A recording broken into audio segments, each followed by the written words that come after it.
हल्लीच स्वाभिमानी शेतकरी संघटनेचे राजू शेट्टी यांनी भाजप पक्षावर आरोप करताना भाजप पक्ष आपल्या मित्र पक्षांना संपवतो असा आरोप केलाय। हा आरोप पहिल्यांदाच भाजपवर केलाय अशातला काही भाग नाही। या अगोदरही अशा प्रकारचे भाजपवर अनेक वेळा आरोप झालेत। या गोष्टीवरून आपल्याला एक लहानपणी आम्हाला सांगितलेली एक गोष्ट आठवते। एक माणूस एका अजगराच्या छोट्याशा पिल्लाला पाळतो। अगदी लहान कुत्रा मांजर आपण जसं पाळतो त्याप्रमाणे ते पिल्लू आणून तो लहानाचं मोठं करण्याचा प्रयत्न करतो।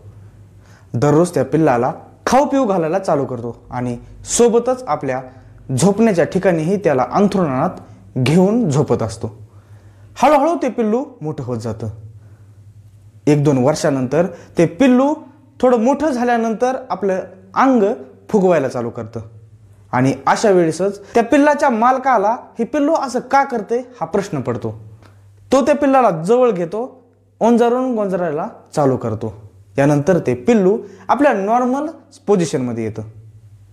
पण दुसऱ्या दिवसापासून ते पिल्लू दररोज तशाच प्रकारे अंग फुगवायला चालू करतं।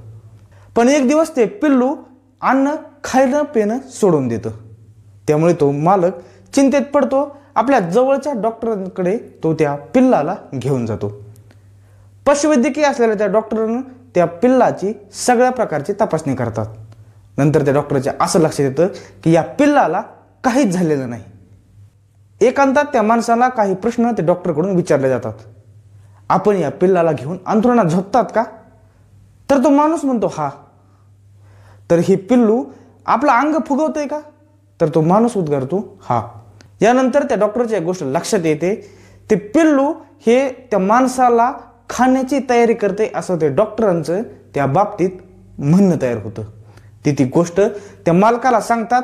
त्यानंतर त्या माणसाचे डोळेच अगदी विस्पारून जातात। मंडळी, या गोष्टीवरून एक गोष्ट लक्षात येते की सध्या भाजप ही अशाच प्रकारे मित्रपक्षांना जवळ घेतो आणि नंतर संपवण्याचा प्रयत्न। अगदी याच गोष्टीची पुनरावृत्ती सध्या महाराष्ट्राच्या राजकारणात दिसून येते।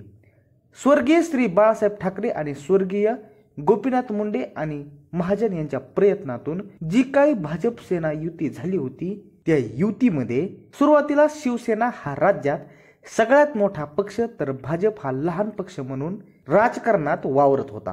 पण 2014च्या मोदी युगानंतर या सगळ्या गोष्टी युती धर्म गळून पडलाय। सुरुवातीला शिवसेनेच्या ताकदीवर लढणारे भाजप कार्यकर्ते 2014 नंतर आपलीच ताकद वाढली असा दावा करू लागले। युती धर्मात असतानाही फक्त भाजपची ताकद वाढलेली, शिवसेनेची ताकद वाढलेली नाही असे ते छातीटोक सांगू लागलेत। पहा देवेंद्र फडणवीस स्वतः काय म्हणतायत। जागा वाटपाच्या ह्याच्यात तुम्ही सांगताय की शिवसेनेनं कसलंही सहकार्य केलेलं नाही, पण शिवसेना 170 वरून 150 वर आली, भाजप मात्र 120 वर कायम राहिलं।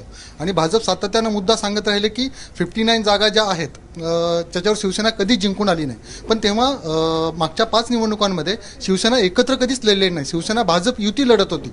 मग भाजपनं तेव्हा काहीच मदत केली नाही। त्यांचं डिपॉझिट जप्त होईपर्यंत भाजप नेते थांबले आणि नंतर ताकद वाढली ती फक्त भाजपची वाढली, युतीची वाढली नाही। पहिली गोष्ट अशी आहे की त्यांच्या जागांवर ते लढतात, आमच्या जागांवर आम्ही लढतो, एकमेकाला मदत करतो।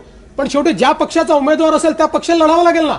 कोणी दुसरा येऊन तुम्हाला तारून नेल, शिवसेना लढते आणि भाजपवाला येऊन त्याला तारून नेल असं होत नाही साहेब। राजकारणामध्ये प्रत्येक पक्षाला आपल्या ताकदीनं लढावं लागतं, आपल्या हिमतीवर लढावं लागतं। दुसऱ्याच्या हिमतीवर लढता येत नाही, आम्ही आमच्या हिमतीवर लढतो। एक गोष्ट आपण लक्षात घ्या देवेंद्रजी, तुम्ही 100% भाजपचं टार्गेट ठेवू शकता, पण तुमच्या मित्रपक्षाने मात्र 151चं मिशन 151 नाही ठेवायचं का? तर त्यांनी तुमच्याकरता भाजपचं टार्गेट ठेवल्यानंतर 20 वर्ष युतीत राहिलो साहेब। 100% भाजपचं टार्गेट ठेवल्यानंतरही प्रत्येक निवडणुकीत युतीमध्ये लढलो। पक्ष वाढला पाहिजे हा प्रत्येकाचा अधिकार आहे, पण त्यासोबत युतीची जे काही त्या ठिकाणी रचना आहे किंवा त्याच्या सीमा आहेत त्या आम्ही मोडल्या नाहीत। 100% भाजपाचा नारा आम्ही कधी दिला?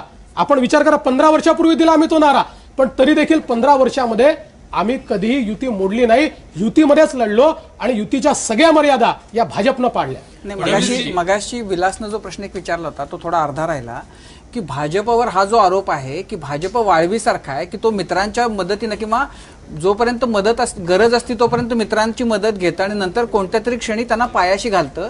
अशी जेवढ्या युत्या केल्या भाजपनं देशभरामध्ये प्रत्येक ठिकाणचं उदाहरण आहे. शिवसेना आहे त्याला एक सन्माननीय अपवाद होता.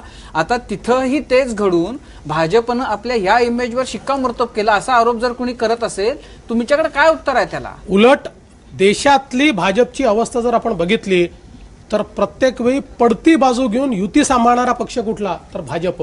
अपमान सहन करून युती सांभाळणारा पक्ष कुठला भाजप. वेळ प्रसंगी 4 पावलं मागे घेऊन युती सांभाळणारा पक्ष कुठला भाजप. आता हे वक्तव्य आहे मागच्या 5 वर्षापूर्वीचं. यानंतर महाराष्ट्राच्या राजकारणात ज्या काही घडामोडी घडल्यात ते आपल्या सगळ्यांना माहीत आहेत. मग आता जे एकनाथ शिंदेंना उद्धव ठाकरेंचा पक्ष फोडून आमदार खासदार पळून मुख्यमंत्रीपद सहज मिळवता आलं आणि ज्या खासदारांना तिकडे जाऊन फायदा होईल असं वाटत होतं, आज त्याच खासदारांना सोडा खुद्द एकनाथ शिंदेंना सुद्धा त्या खासदारांना तिकीट मिळवून देणं मुश्किल झालंय. याचं कारण म्हणजे भाजपच्या अमित शहांनी 13 खासदार असलेल्या शिंदेगड शिवसेनेला फक्त 8 ते 9 जागा देण्याचा निर्णय घेतलाय आणि आजगराप्रमाणे छत्रपती संभाजीनगरची म्हणजेच मराठवाड्याची राजधानी आणि शिवसेनेची मुंबई बाहेरची दुसरी राजधानीवरच ताबा ठोकून दावा केलाय आणि त्यामुळेच त्यांनी मराठवाड्याच्या संभाजीनगरमधूनच आपल्या प्रचाराचा शुभारंभ सुद्धा केलाय. यासोबतच दुसरीकडे मागून सत्तेत सहभागी झालेल्या अजित पवारांनाही विशेष असं काही न देता 4 ते 5 जागांवरच बोळवण केली. एकीकडे एकच स्टँडिंग खासदार असणाऱ्या अजितदादांना समजा आपण समजू शकतो, पण शिंदेंच्या नेतृत्वावर विश्वास ठेवून भाजपसोबत गेलेल्या शिंदे गटाच्या खासदारांचं काय असा प्रश्न या निमित्ताने निर्माण झालाय. त्यामुळे एकेकाळी मराठवाड्यात संभाजीनगर, हिंगोली, परभणी आणि धाराशिव या शिवसेनेच्या हक्काच्या जागा आज धोक्यात आहेत. याबाबत तुम्हाला काय वाटतंय? तुमच्या प्रतिक्रिया कमेंट बॉक्समध्ये नोंदवा.